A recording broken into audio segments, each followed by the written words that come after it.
नमस्कार, news India देख रहे हैं आप। मैं हूं आपके साथ पूजा अग्रवाल। पंजाब, हरियाणा, हिमाचल के इस खास बुलेटिन में आप सभी का स्वागत है। शुरुआत बुलेटिन की खबरों के साथ करेंगे। मुख्यमंत्री मनोहर लाल ने प्रदेशवासियों को विभिन्न विकासी परियोजनाओं की सौगात दी। हिसार जिले में मुख्यमंत्री ने वर्चुअली रैली के माध्यम से लगभग 2100 करोड़ रुपए से अधिक की 153 परियोजनाओं का उद्घाटन और शिलान्यास करते हुए नूह को भी लगभग 21 करोड़ रुपए की सौगात दी है। और इस दौरान नगर की नई अनाज मंडी में आयोजित कार्यक्रम में विधायक संजय सिंह के नेतृत्व में एसडीएम संजीव कुमार के साथ प्रशासनिक अधिकारी मुख्यमंत्री की वर्चुअल रैली में घोषणा के दौरान मौजूद रहे। जिसके बाद विधायक संजय सिंह ने बताया कि पिछले 9 सालों में मुख्यमंत्री मनोहर लाल खट्टर के नेतृत्व में प्रदेश का विकास जारी है और हिसार में परियोजनाओं का उद्घाटन और शिलान्यास करते हुए नूह जिले में करीब 21 करोड़ रुपए की विभिन्न सौगात दी गई है। उन्होंने बताया कि तावडू में 12 करोड़ रुपए की लागत से सीवरेज लाइन बिछाई जाएगी। 8.5 करोड़ रुपए की लागत से 3 बूस्टर स्टेशन तैयार हुए हैं। प्रत्येक बूस्टर्स की क्षमता करीब 10 लाख लीटर पानी की होगी। करीब 44 किलोमीटर जलापूर्ति के लिए लाइन बिछाई गई है और 7 किलोमीटर सीवरेज बिछाई जानी है। अब नगरवासियों को जलापूर्ति की समस्या नहीं होगी।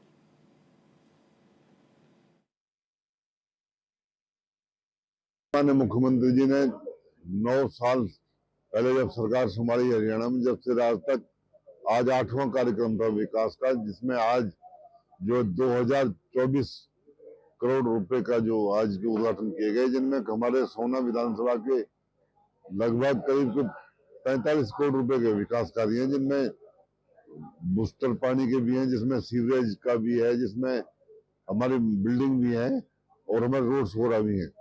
और बहुत जल्दी बहुत से 2-3 बड़े बड़े प्रोजेक्ट जो हमारे चल रहे हैं, जैसे मिनी सेक्रेट तावड़ू है, मिनी सेक्रेट सोना है, उनका बहुत जल्दी उनका भी शिलान्यास करवाया जाएगा। जनता तक पहुंच सके और इन योजनाओं का लाभ आम जनता उठा सके, सरकार की ये बड़ी प्राथमिकता है। और हरियाणा की अगर हम बात करें तो सीएम मनोहर लाल लगातार विकसित भारत संकल्प यात्रा के जरिए जन जन तक योजनाओं का लाभ पहुंचाने में जुटे हुए हैं। हालांकि आपको बता दें, सीएम मनोहर लाल ने 153 परियोजनाओं का उद्घाटन किया है और सीएम मनोहर लाल ने उद्घाटन के जरिए एक बड़ी सौगात हरियाणा के लोगों को सौंपी है।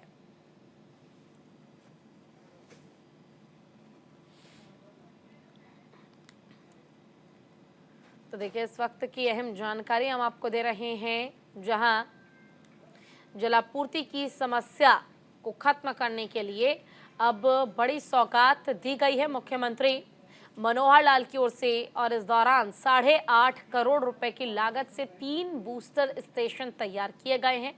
प्रत्येक बूस्टर की क्षमता करीब 10 लाख लीटर पानी देने की होगी और करीब 44 किलोमीटर जलापूर्ति के लिए लाइन बिछाई गई है। 7 किलोमीटर सीवरेज बिछाई जानी है। अब नगरवासियों को जलापूर्ति की समस्या बिल्कुल नहीं होगी और समस्या का समाधान भी सरकार की ओर से लगातार किया जा रहा है। न केवल पाइपलाइन बिछाई गई है लोगों को जलापूर्ति हो सके इसके लिए, बल्कि वाटर प्लांट भी लगाए गए हैं।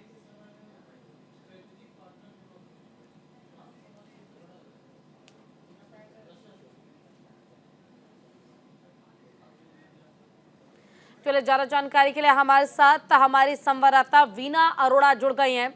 वीना, सरकार की ओर से 153 परियोजनाओं की सौगात दी गई और जलापूर्ति के लिए न केवल वाटर पॉइंट्स लगाए जा रहे हैं, बल्कि लाइन भी बिछाई जा रही है ताकि दूर तक लोगों को पानी मिल सके।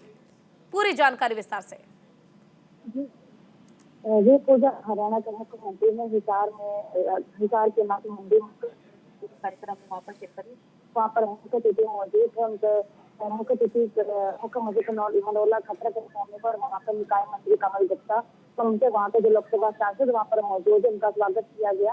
और वहाँ पर उन्होंने हिसार में लगभग 740 करोड़ की जो सौगात जो उनके कार्य थे उनका शिलान्यास करने के बाद नूह में लगभग 21 करोड़ रुपए की जो परियोजनाओं के लिए जो सौगात थी उन्होंने नूह को दी है, जिसके चलते उन्होंने ये बताया था कि यहाँ पर बूस्टर तैयार किए जाएंगे और जो 44 किलोमीटर की जो लाइन बिछाई जाएगी। जिस तरह की जलापूर्ति की वहाँ पर समस्या नहीं है, किसी भी तरह की समस्या या वहाँ पर 10 लाख किलोमीटर का जो ब्रिज होंगे वो बनाए जाएंगे और जो सीवरेज लाइन है वो भी 7 किलोमीटर तक पहुंचाई जाएगी। बिल्कुल। देखिए, और ये भी जानना चाहूंगी मीना कि सरकार की ओर से न केवल सौगात दी गई बल्कि ये भी कहा गया कि जल आपूर्ति के लिए सरकार लगातार प्रयासरत है। आखिर कब तक लोगों की समस्याओं का समाधान हो जाएगा? आखिर कब तक लोगों तक पानी जो है वो पहुंच पाएगा? जो पूजा मैं बताना चाहूंगी, पीछे अगर कुछ दिनों पहले की बात की जाए तो यहाँ के लोगों की समस्या ये थी कि यहाँ पर जो पानी की समस्या बहुत ज्यादा है, क्योंकि यहाँ पर ना पानी की निकासी की समस्या है, ना ही पानी का निकास हो पा रहा है, ना ही लोगों को पीने के लिए जल नहीं मिल पा रहा है। इसके चलते यहाँ पर नूह में सरकार की ओर से जहाँ पर 21 करोड़ रुपए की जो जल की पूर्ति की समस्या के लिए यहाँ पर 21 करोड़ रुपए की जो परियोजना है उनका शिलान्यास यहाँ पर किया गया, जिसके चलते यहाँ पर लोगों को किसी की समस्या का सामना है वो नहीं करना पड़ेगा, क्योंकि जैसे कि अब 2024 का जो साल है, चुनावी साल है, कहीं ना कहीं नूह में जिस तरह की समस्या है सरकार द्वारा उनको जल्दी दूर करने का पूरा प्रयास किया जा रहा है। चलिए ठीक है, आप हमारे साथ बने रहिए, आगे भी आपसे अपडेट लेंगे तमाम खबरों पर। रुक करते अगली खबर का। हरियाणा के पूर्व सांसद और बीजेपी नेता डॉक्टर अशोक तंवर ने दिल्ली में विप्लव देव से उनके आवास पर मुलाकात की। आपको बता दें कि विप्लव देव हरियाणा बीजेपी के प्रभारी हैं और इस लिहाज से भी ये मुलाकात बेहद अहम मानी जा रही है। मुलाकात के बाद अशोक तंवर ने उसे शिष्टाचार भेंट बताया। इससे पहले तंवर प्रदेश के मुख्यमंत्री मनोहर लाल और प्रदेश बीजेपी अध्यक्ष नायब सिंह सैनी के नेतृत्व में बीजेपी के राष्ट्रीय अध्यक्ष जयप्रकाश नड्डा से भी मुलाकात कर चुके हैं और ऐसी संभावनाएं जताई जा रही हैं कि जल्द उन्हें संगठन में कोई बड़ी जिम्मेदारी दी जा सकती है और इस बात की भी राजनीतिक चर्चा जोरों पर है। ज्यादा जानकारी के लिए हमारे साथ हमारी सहयोगी वीना लगातार जुड़ी हुई हैं। वीना, डॉक्टर अशोक तंवर ने विप्लव देव से मुलाकात की है और ये शिष्टाचार मुलाकात तो बताया गया, लेकिन एक राजनीतिक एंगल भी इस मुलाकात के पीछे नजर आता है।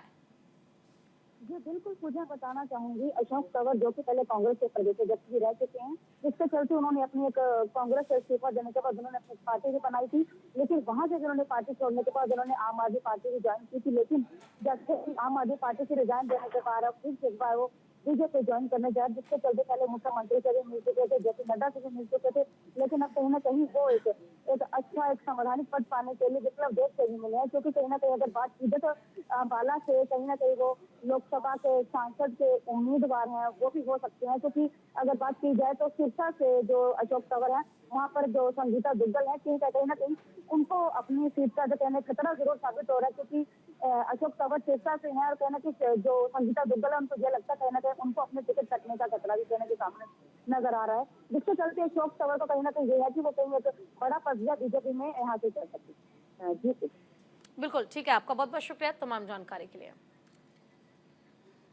कुरुक्षेत्र आज पूरे हरियाणा के रोडवेज कर्मचारियों ने अपनी मांग को लेकर हड़ताल की है। यहाँ पर इसी कड़ी में कुरुक्षेत्र के रोडवेज कर्मचारियों ने भी बसों का चक्का जाम कर हड़ताल किया और सरकार के खिलाफ नारेबाजी की। रोडवेज कर्मचारी एसोसिएशन के पदाधिकारियों ने कहा कि सरकार जो हिट एंड रन कानून लेकर आई है, इसके विरोध में यह हड़ताल की गई है और उसके साथ साथ जनसंख्या के आधार पर बस स्टैंड पर बसों को बढ़ाने और अन्य कर्मचारियों को मांग को लेकर आज ये चक्का जाम हड़ताल किया गया। उन्होंने कहा कि हड़ताल शाम तक चलेगी। अगर सरकार उनकी मांगे नहीं मानती है तो जो फैसला साझा मोर्चा करेगा वो उस पर खरा उतरेंगे। वहीं इस हड़ताल से बस स्टैंड पर पहुंचे यात्री परेशान होते नजर आए, उनको भारी परेशानियों का सामना भी करना पड़ा। देखिए, हरियाणा रोडवेज के कर्मचारियों ने आज जो पूरे राज्य भर में जो हड़ताल यहाँ पर की हुई है, उसी का असर आज यहाँ पर कुरुक्षेत्र में भी देखने को मिला है। लोगों जो ड्राइवर और चालक और परिचालक हैं रोडवेज के, उन्होंने गेट के ऊपर धरना देकर पूरे का पूरा जो ये परिसर है इसको बंद कर दिया गया है। अगर मैं पीछे की तस्वीरें मैं आपको दिखाना चाहूँगा तो देखिए, यहाँ का पूरा जो बस स्टैंड है, अंतर्राज्यीय जो बस स्टैंड है, ये बिल्कुल खाली पड़ा है और जो चालक और प्रचालक और अन्य कर्मचारी हैं, इनकी 34 सूत्रीय जो मांगे हैं, जिनमें से मुख्य जो मांग थी कि जनवरी के अंदर हरियाणा के मुख्यमंत्री मनोहर लाल खट्टर से इनकी बातचीत कराई जाएगी, परंतु कोई भी बातचीत नहीं हुई है। आज इसी मुद्दे को लेकर, जो 34 सूत्रीय मांगे हैं इनकी, उसी मुद्दे को लेकर आज इन्होंने गेट के ऊपर धरना दे दिया है और अपना कार्य बिल्कुल ठप कर दिया है। अगर यात्रियों की अगर हम बात करें तो यात्री बहुत बुरी तरह से परेशान है, वो भटक रहे हैं इधर उधर अपने गंतव्य स्थान पर जाने के लिए। माखन शर्मा, कुरुक्षेत्र से न्यूज इंडिया के लिए। शीतलहर और कड़ी ठंड के कारण हरियाणा सरकार ने बड़ा फैसला लिया है। सरकार ने क्लास 1 से 5वीं तक के बच्चों के लिए 27 जनवरी तक छुट्टी को बढ़ा दिया है। सरकार ने इस मौके पर बच्चों को सावधानी बरतने की सलाह भी दी है।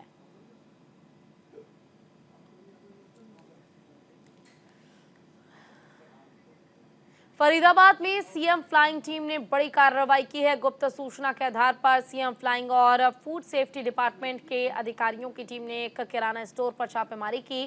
टीम ने देसी घी के 3 तरह के सैंपल लिए, जिन्हें अब जांच के लिए लैब में भेजा जाएगा। फूड सेफ्टी अधिकारी के अनुसार ये छापेमारी गुप्त सूचना के आधार पर की गई है।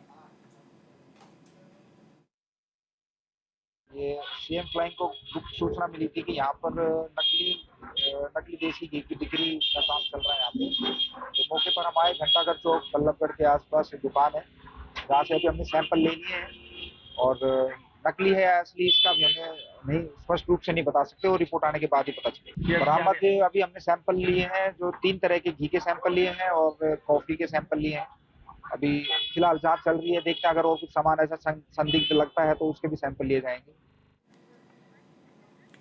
फरीदाबाद हेड कांस्टेबल ने लिया रिश्वत। विजिलेंस टीम ने हेड कांस्टेबल को गिरफ्तार किया। ठेकेदार से इंटरनेट एवरेज में पैसे की डिमांड की गई है और फरीदाबाद के सेक्टर 8 के निजी अस्पताल में इंटरनेट की केबल लगाने के लिए 3000 रुपए की रिश्वत लेते हुए हेड कांस्टेबल को विजिलेंस विभाग की टीम ने रंगे हाथ गिरफ्तार किया। दरअसल आरोपी हेड कांस्टेबल अनिल सेक्टर 8 थाने में तैनात है और अपनी वर्दी का रौब दिखाकर इंटरनेट की केबल डालने वाले ठेकेदार से जबरन पैसे की डिमांड कर रहा था और इसके बाद ठेकेदार ने इसकी शिकायत विजिलेंस को की और विजिलेंस विभाग ने कार्रवाई करते हुए आरोपी हेड कांस्टेबल अनिल को 3000 की रिश्वत लेते हुए रंगे हाथ गिरफ्तार कर लिया। वहीं जानकारी देते हुए विजिलेंस विभाग के इंस्पेक्टर विजेंद्र ने बताया कि आरोपी पुलिसकर्मी सेक्टर 8 थाने में तैनात है और आरोपी शिकायतकर्ता ठेकेदार से इंटरनेट की केबल डालने की एवरेज में पैसे की डिमांड कर रहा था, जिसमें सौदा 5000 में तय किया गया था।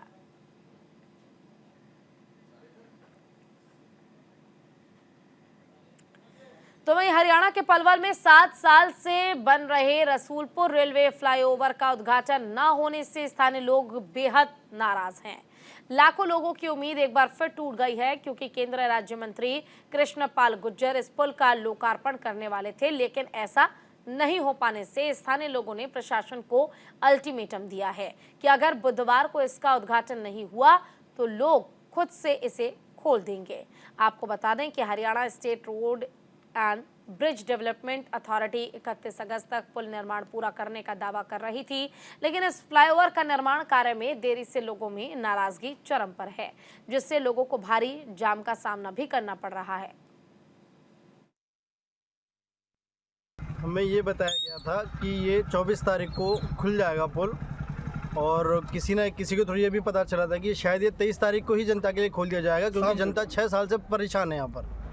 परंतु अभी भी देखने में पता चल रहा है और ठेकेदार के आदमी अभी भी ये बोल रहे हैं कि इसे कल भी नहीं खोलेंगे। कृष्णपाल जी 26-27 तक बिजी हैं और उसके बाद इसे खोलेंगे। ये हमारा सरकार को भी और ठेकेदार को भी, प्रशासन को भी अल्टीमेटम देते हैं हम कि अगर कल तक ये 12 बजे तक बाद नहीं खोला तो उसके बाद हम लोग इसे अपना आप खोल देंगे, चाहे सरकार हमारे खिलाफ मुकदमा दर्ज करे या कुछ भी करे। हमारे मंत्री जी ने 24 तारीख के लिए बोला था इसके। कल अगर 12 बजे तक नहीं चलता है पुल तो हम अपने आप खोल दिए जाएंगे। सरकार को तो इसका खामियाजा भुगतना पड़ेगा। जैसे कहते हैं कि हमारा बैसलात का मंत्री बैसलात के लिए उन्हें 6 साल के पुल की सौगात नहीं दे पाई, तो इसका ऐसे भुगतना पड़ेगा। सरकार की कमी रही है कुछ, हमें प्रशासन की लापरवाही की वजह से इसे नहीं, अभी तो नहीं लगता कि तैयारी है, लेकिन बहुत ज़्यादा दिक्कत है रही है। गाँव के लिए निकल नहीं पा रहे, ठीक है ना। लेकिन अभी देखने से नहीं लगता कि कल को उद्घाटन हो पाएगा। हो सकता है वैसे 1-2 दिन में हो जाए, लेकिन काम बहुत बैलेंस है। अभी तो नहीं पता कि भाई 23 तारीख को है, 24 को बोल के गए, लेकिन अभी भी 1-2 दिन का काम तो बैलेंस है। पटियाला के सनौरी में एक केमिकल फैक्ट्री में आग लग गई और इस दौरान आग को बुझाने के लिए दमकल की 4 गाड़ियां मौके पर पहुंची और कड़ी मशक्कत के बाद आग पर काबू पाया गया। बताया जा रहा है कि आग लगने से पूरे इलाके की बिजली की आवाजाही बंद कराई गई। वहीं पटियाला की डिप्टी कमिश्नर साक्षी साहनी ने मीडिया से बातचीत करते हुए बताया कि केमिकल की फैक्ट्री में आग लग गई थी। फैक्ट्री में केमिकल और सरसों का तेल बेचा जाता था। आग पर काबू पाया जा चुका है।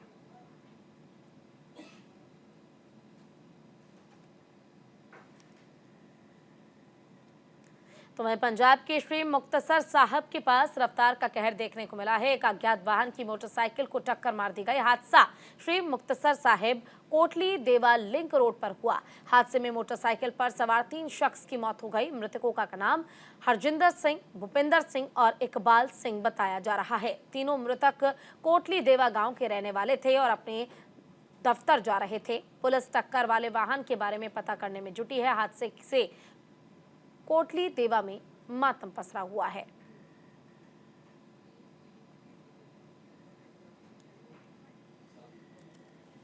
और फिलहाल के लिए पंजाब, हरियाणा, हिमाचल के इस खास बुलेटिन में बस इतना ही, लेकिन खबरों का सिलसिला लगातार जारी है। आप कहीं मत जाइए और देखते रहिए न्यूज़ इंडिया। नमस्कार।